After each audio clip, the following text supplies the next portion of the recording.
Assalamualaikum warahmatullahi wabarakatuh. Hai, selamat siang Sobat Saska. Di hari yang penuh rahmat dan berkah di tengah bulan Ramadan ini, yuk bertemu kembali dengan saya Azarin di podcast hari ini. Kami sekeluarga SMK Negeri 1 Surakarta dan GMV Production mengucapkan selamat menyambut Ramadan 1445 Hijriah dan mohon maaf lahir dan batin. Nah Sobat Saska sekalian, gimana nih checklist hari puasa kalian? Tak terasa bulan Ramadan sudah sampai hari keempat ya. Seperti pula dijelaskan dalam surat Al-Baqarah ayat 183 yang berbunyi, A'udzubillahi minasyaitonirrajim.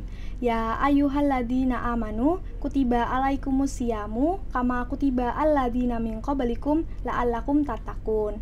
Yang artinya, hai orang-orang yang beriman, diwajibkan atas kamu berpuasa, diwajibkan sebagaimana orang-orang sebelum kamu agar kamu bertakwa. Sudah hadir di sini narasumber yang akan bincang-bincang seputar tema podcast pada bulan Ramadan ini, yaitu keberkahan di bulan Ramadan. Nah, bersama saya di tempat, Guru Pendidikan Agama Islam SMK Negeri 1 Surakarta.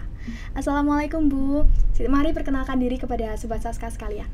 Waalaikumsalam warahmatullahi wabarakatuh. Perkenalkan, nama saya Nurul Rahmah Saidah sebagai Guru Pendidikan Agama Islam di SMK Negeri 1 Surakarta. Sebagai tambahan, gimana kabarnya hari ini Bu? Alhamdulillah baik, walaupun cuaca di luar sana sedang tidak baik-baik saja. Dan saya juga sendiri juga agak sakit, tapi alhamdulillah tetap bisa menjalani puasa. Alhamdulillah. Ya. Semoga selalu diberikan keberkahan. Amin. Memulai topik inti dari perbincangan kali ini ya Bu. Baik. Apa pendapat Bu Nurul tentang bulan Ramadan tahun ini? Untuk bulan Ramadan tahun ini, ya. Yang pastinya sangat ditunggu sekali karena di tahun-tahun sebelumnya yang kemarin ada COVID, lalu setelah itu ada banyak sekali bencana, dan di tahun 2024 ini kemarin setelah pemilu, alhamdulillah juga masih bisa melalui, istilahnya masih bisa ketemu di bulan Ramadan ini, yang pastinya sangat bersyukur. Iya, alhamdulillah. Seperti itu. Ya. Baiklah, mari kita lihat video terlebih dahulu ya Bu. Baik. Sekarang banyak banget nih isu sosial soal Ramadan. Siap. Hal-hal yang akan membatalkan puasa padahal tidak. Yang pertama, mencicipi masakan. Selama masakannya tidak masuk ke dalam kerongkongan, maka tidak membatalkan puasa. Yang kedua, membersihkan telinga. Yang ketiga, mengupil. Selama upilnya tidak masuk ke dalam kerongkongan dan dimakan, maka tidak membatalkan puasa. Yang keempat, menangis. Selama air matanya tidak jatuh dan masuk ke dalam kerongkongan, maka tidak membatalkan puasa. Dan yang terakhir, menggosok gigi. Selama pasta gigi dan airnya tidak masuk ke dalam kerongkongan, maka tidak membatalkan puasa. Buat teman-teman yang ingin menambahkan, silakan tulis di kolom komentar. Baik, nah dari video di atas, Sobat Saska pasti pengen tahu nih bagaimana penjelasan dari video tadi. Silakan Bu Nurul untuk bisa dijelaskan kepada Sobat Saska. Betul sekali. Jadi untuk teman-teman semuanya, yang perlu kita ketahui dari beberapa tadi yang sudah disiarkan videonya, itu memang tidak akan membatalkan puasa apabila kalau sesuatu yang masuk di kerongkongan itu akan membatalkan. Tetapi kalau tidak masuk berarti tidak membatalkan. Contohnya saja ditambah lagi, ketika kita berenang, kan kalau zaman dahulu itu pasti kalau berenang itu membatalkan puasa. Ya, kalau diminum airnya. Tapi kalau tidak sengaja terminum tidak masalah. Tetapi kalau bisa lebih baik itu dihindari.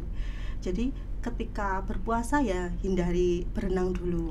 Kalau kehujanan Bu di jalan, kan ini lagi musim hujan, pas naik motor lalu nggak sengaja menguap, istilahnya angop bahasa kita, lalu kemasukan air, lah kalau ditelan ya sama saja, berarti membatalkan karena sengaja menelan. Seperti itu. Baik.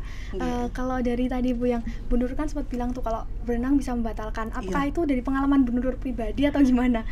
Iya, kan semuanya yang masuk ke kerongkongan kan berarti itu membasahi kan. Padahal kalau puasa kan tidak boleh sengaja. Kalau sengaja, kalau tidak sengaja tidak masalah. Itu kalau zaman dulu pas waktu kecil itu kan pas pulang sekolah kayak gitu, zaman dulu SD yang masih anak-anak kan pulang sekolah gitu, puasa panas-panas iya ke masjid kayaknya wudhu tapi malah minum airnya. Nah itu kan sengaja, berarti membatalkan. Tapi kan itu masih kecil, istilahnya masih belum tahu lah seperti itu. Ya, baik. Gitu. Lalu ini mengenang masa kecil lagi nih, kan tadi juga waktu masa SD ya. Gimana nih tanggapan Bu Nurul tentang berpuasa setengah hari? Oh iya, berpuasa setengah hari itu untuk usia balita, usia apa istilahnya ya, dari 4, 5, 6, 7 sebelum jadi, balik istilahnya seperti itu. Jadi setengah hari enggak apa-apa. Tapi kalau sudah SMK puasanya setengah hari walah, itu kan sama anak SD aja kalah.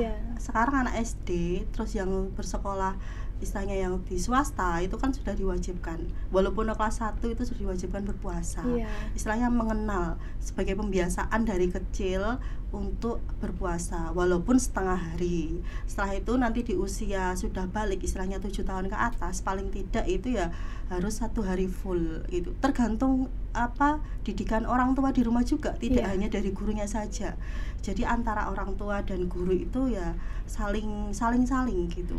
Jadi nggak hanya apa dapat ilmunya dari sekolahan tapi di rumah tidak diterapkan sama orang tua ya sama saja gitu. Iya, Bu. Berarti Bu Nurul waktu kecil juga pernah mengalami berpuasa setengah hari? Iya pernah, tetap pernah setengah hari itu aja. Dulu pas waktu enggak cuma setengah hari Mbak, malah kadang kalau kepingin minum ya minum gitu pernah.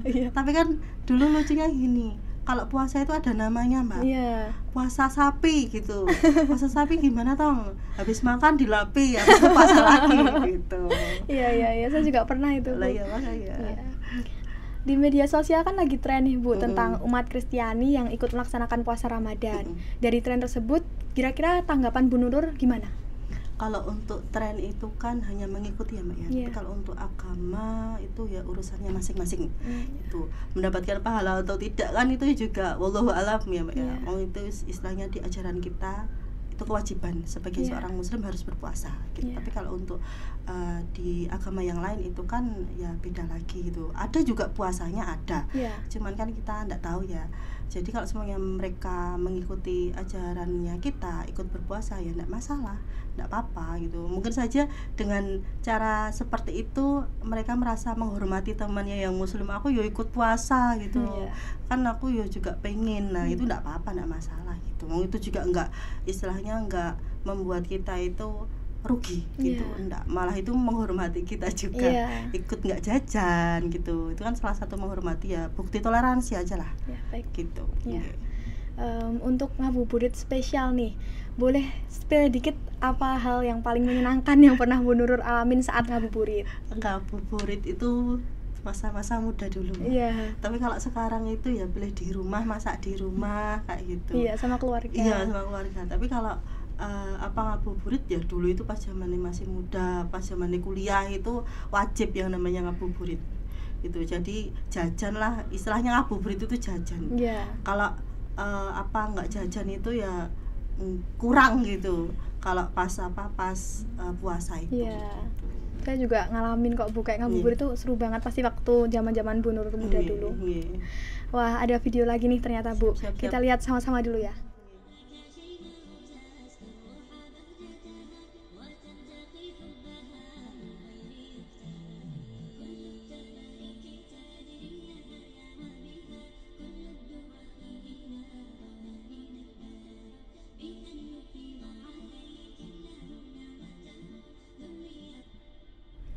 Kucing siapa itu?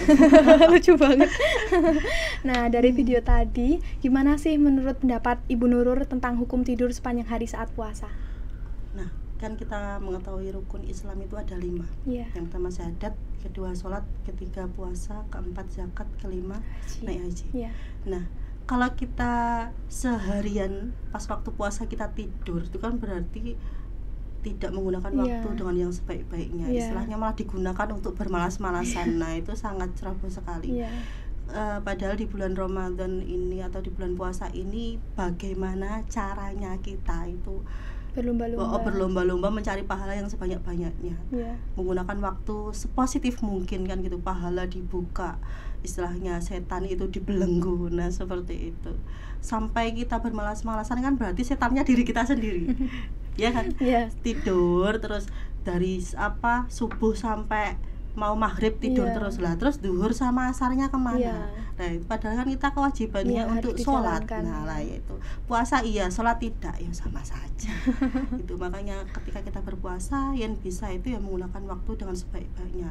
Wayah bubuk ya boleh tidur, wayah sholat ya sholat, wayah sekolah ya sekolah, wayah bantu orang tua ya bantu orang, ya seperti biasanya saja, tetapi ibadahnya ditingkatkan. Kan banyak waktu longgar, paling tidak ya mau nyekrol, biasanya nyekrol TikTok ya, sekarang nyekrolnya ya Al-Quran, baca raketang berapa rukuk kan ya, istilahnya menambah untuk diri kita sendiri. Benar Bu. Gitu. Ya baik. Terakhir untuk menutup kita kali ini ya Bu, adakah sedikit nasihat berupa pantun atau tausiah singkat yang bisa disampaikan kepada Sobat Saska sekalian? Silahkan. Waduh ini berat ini. Langsung saja, tadi sebenarnya sudah disebutkan sama Mbak ya. Oh iya. Surah Al-Baqarah ayat 183. A'udzubillahi minasyaitonirrajim. Bismillahirrahmanirrahim. Ya ayyuhalladzina amanu kutiba alaikumusyamu kama kutiba alal ladzina min qablikum la'allakum tattaqun. Wahai orang yang beriman, diwajibkan atas kamu berpuasa sebagaimana diwajibkan atas orang-orang sebelum kamu agar kamu bertakwa. Nah, di bulan suci Ramadan ini kalau bisa kita harus tetap berkegiatan positif. Jadi tidak malah untuk bermalas-malasan seperti kucing yang lucu tadi. Jadi kalau bisa kita tetap menggunakan waktu kita sebaik-baiknya, mendulang pahala. Apabila kita masih berbuat sesuatu yang buruk atau kemaksiatan, berarti diri kita sendirilah setannya. Karena apa? Di bulan Ramadan ini setan itu dibelenggu. Jadi mulai sekarang kalau bisa perbaiki diri yang lebih baik dan lebih baik lagi, seperti itu. Terima kasih Bu untuk tausiah singkatnya. Percakapan ini sangat menyenangkan sekali Bu, dan tentu saja sangat berkesan bagi saya dan Sobat Saska sekalian. Atau mungkin juga teman-teman semua ada yang dapat ilmu baru nih. Tapi sayangnya kita sudah mendekati akhir acara. Semoga saya dan Sobat Saska sekalian bisa mengamalkan segala amal baik yang telah Ibu Nurul sampaikan di lain waktu. Terima kasih Ibu Nurul. Baik, sampai jumpa Sobat Saska. Wassalamualaikum warahmatullahi wabarakatuh.